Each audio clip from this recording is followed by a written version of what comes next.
Olá, galerinha, bom dia. Dia 30 de julho de 2021, o nosso último dia de aula deste mês, mais um mês em que a gente tá junto. Hoje a nossa aula vai ser um pouco diferente, porque o professor Manuel vai trazer um conceito de religião para vocês e a gente vai discutir hoje na nossa aula essa questão de religião e o quanto a instituição família contribuiu para esse conceito. Certo? Então, é importante que vocês saibam, conceituem qual o tipo de religião a que vocês pertencem.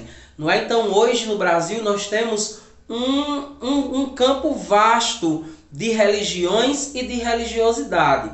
Então, vejam só, nós temos o exemplo do hinduísmo, catolicismo, budismo, protestantismo, porque o protestantismo hoje é chamado de evangélico, mas na época foi criado em protesto à religião católica, tá certo? Agora vamos para o que vocês não sabem. Deixa eu tentar consertar aqui minha câmera. Vamos para o que vocês não sabem. Vejam só. Quando o Brasil foi descoberto, entre aspas, descoberto porque por muito tempo, inclusive quando o professor Manuel estudava, era dito dessa forma, né, que alguém tinha descoberto. Na verdade, o Brasil não estava escondido. Aqui já existiam vidas e a gente até já discutiu sobre isso em uma das nossas aulas, né? O Brasil já era habitado. E as pessoas que viviam aqui, elas já tinham a sua religião e a sua religiosidade. Então, observem. Quando os portugueses chegaram ao Brasil em 1500, o Brasil já era habitado por índios. A religião dos índios era chamada de religião politeísta. Vamos lembrar, poli e teu, porque teísta vem de teu. Então, poli significa 4 ou mais de 4 e teu significa Deus. Então, o que é uma comunidade politeísta? Eu até expliquei isso a Alan Gabriel hoje, achei o máximo ele perguntar. O que significa uma comunidade politeísta? É uma comunidade que acredita na existência de mais de um Deus. E a gente sabe que os índios, eles acreditavam na existência de deuses. Eles tinham o Deus da colheita, o Deus da terra, o Deus da água, o Deus da chuva. Daí vieram os portugueses, né, europeus, com o catolicismo. O catolicismo não seguia a mesma regra dos índios. E eles trouxeram o catolicismo, que era uma religião monotel, ou seja, monoteísta. Mono vem de um.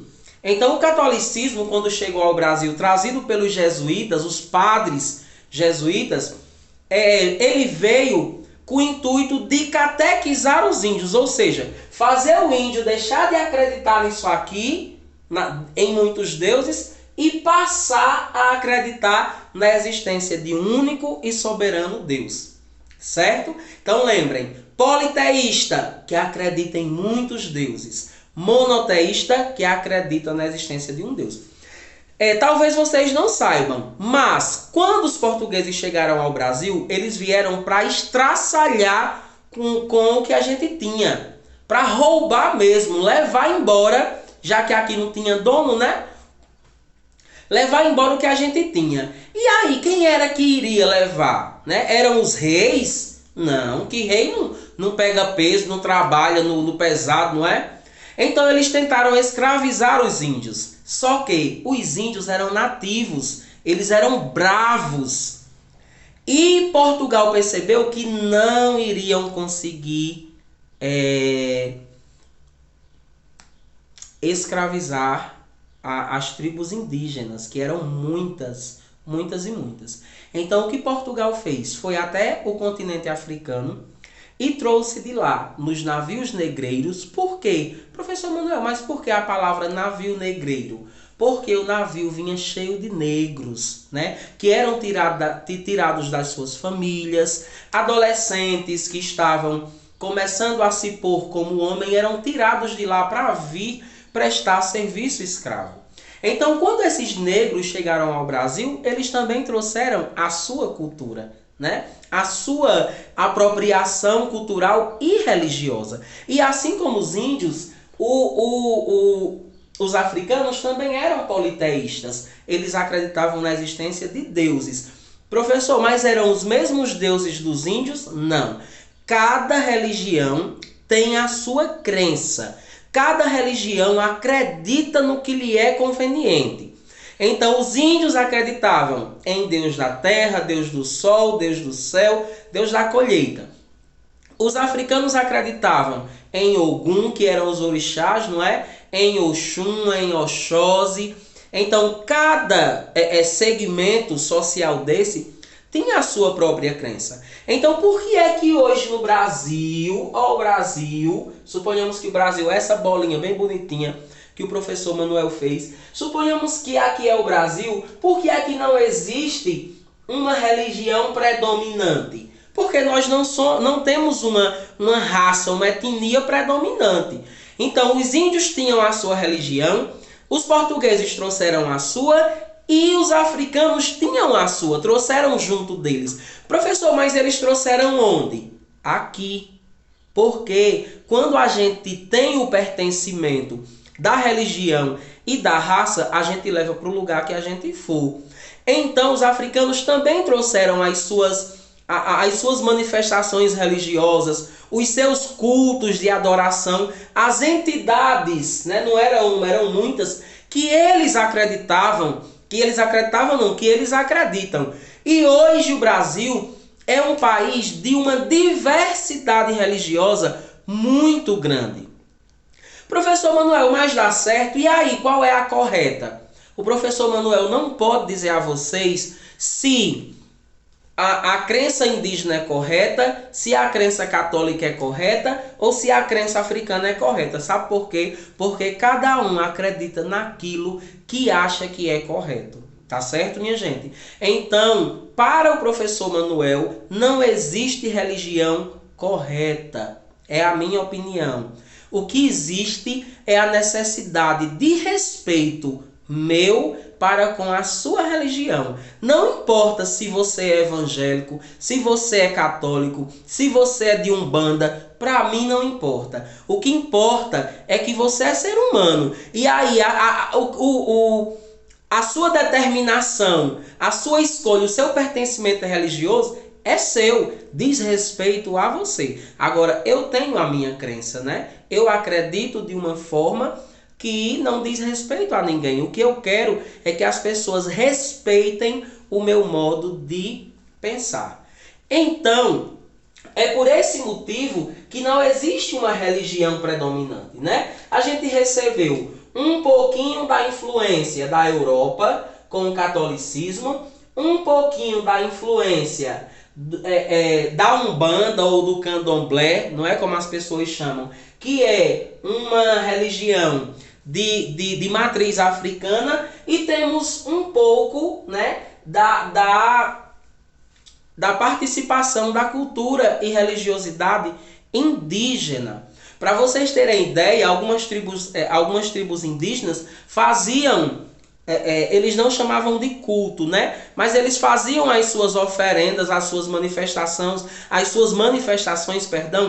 em busca de algo, né? Em busca da colheita do que eles tinham plantado, porque eles viviam disso ali. Não tinha como ir no mercado e comprar 1 quilo de farinha. Eles tinham que plantar mandioca, assar, moer para ter farinha. Então, é isso que a gente quer que vocês entendam, não é? É isso que a gente quer que vocês entendam. Cada religião tinha a sua forma. Por exemplo, na época da colonização, ou, por exemplo, na época da escravidão, bem antes, os senhores feudais, quem eram os senhores feudais? Eram os donos, né? Os donos das fazendas, que eles compravam os negros. Então, entendam, a vida de um negro, o professor Manuel é negro, um preto, com muito orgulho. A vida de um negro valia dinheiro naquela época. Então, eles chegavam assim no mercado e eles encontravam animal, o que comer, a carne, a verdura, e encontravam os escravos. Os escravos eram vendidos como um boi era vendido. E eles eram escolhidos igual se compra cavalo. Como é que se compra cavalo? Olhando a dentadura. Se a dentadura do cavalo é perfeita, ele é um bom cavalo. Então os donos das fazendas naquela época, eles abriam a boca dos escravos para analisar se a dentadura deles era perfeita para poder comprá-los, né? Só que, como eu disse a vocês, os escravos também trouxeram seu pertencimento religioso. E alguns senhores permitiam que, sempre que eles faziam uma colheita, os escravos tinham o seu momento de festa, né? De louvar e de cultuar os seus deuses. Eu vou dar um exemplo bem simples a vocês. Nós temos a rainha das águas dentro do candomblé da Umbanda, que é Iemanjá, não é? Que é Iemanjá. Talvez o catolicismo não saiba, mas a maioria dos santos do catolicismo estão dentro da crença da religião africana. Por exemplo, São Jorge, que é o nome que eu coloquei no meu filho, na Umbanda é chamado de Ogum. Então, essa aula que o professor Manuel está dando é para que vocês entendam o quanto o Brasil penou, o quanto o nosso povo sofreu para nós estarmos hoje aqui. Então, coloca dentro do teu coração e dentro da tua cabeça que a religião do outro, a forma como o outro vive, diz respeito somente a ele. O que me diz respeito é o meu respeito em relação à escolha e à vivência da religião dele, não é? O professor Manuel nasceu dentro de uma família católica, passei 18 anos dentro da igreja católica, com projetos, com ações, porque a minha avó materna, Dona Isabel, né? Ela era muito católica, era aquela beata, sabe? Que vivia dentro da igreja. E eu aprendi com ela e me criei dentro da igreja e fazia as coisas para a igreja. E era um evento, eu estava lá ajudando, era uma missa, eu estava lá para cantar, tá entendendo? Quando eu completei 19 anos, eu acredito, eu me converti na lei evangélica, né? Eu era assembleiano, passei 1 ano e 6 meses congregando na Assembleia de Deus, né? E aí, infelizmente, eu tive que sair da Assembleia de Deus e hoje eu não frequento nenhuma igreja. Eu estava explicando a Gabriel. Hoje eu tenho religiosidade, mas não tenho religião. Eu tenho crença, eu acredito na existência de um Deus que é onipotente, ou seja, ele tem todo o poder. É onisciente, ou seja, ele sabe de tudo. E é onipresente. Ele pode estar em qualquer lugar, inclusive agora, porque nós estamos falando dele. Nessa aula, após essa explicaçãozinha do professor Manuel, que eu espero que vocês tenham gostado e tenham aprendido, a gente vai discutir um pouquinho sobre a influência da instituição família, que a família é uma instituição social, família nessa construção da religiosidade, da escolha da religiosidade. E como a nossa aula hoje seria de ciência, mas eu vi uma necessidade muito grande de trabalhar esse conteúdo com vocês, eu trouxe um texto de um autor desconhecido e a nossa atividade de hoje, que são 9 questões, certo? 7 questões escritas, não, 8 questões escritas e um desafio, vai ser um pouco mais aliviante assim para vocês fazerem. Tá bom, pessoal? Qualquer dúvida em relação às minhas explicações, eu estou aqui para ajudar vocês. Lembrando que hoje o Brasil é o país que mais tem diversidade cultural e religiosa. Porque o Brasil é o único país em que não existe uma predominação de uma etnia, ou seja, de um povo. Aqui a gente tem o negro, tem o branco, tem o índio, tem o afro, tem o mestiço, antigamente a gente estudava em história, né? Tem o caboclo.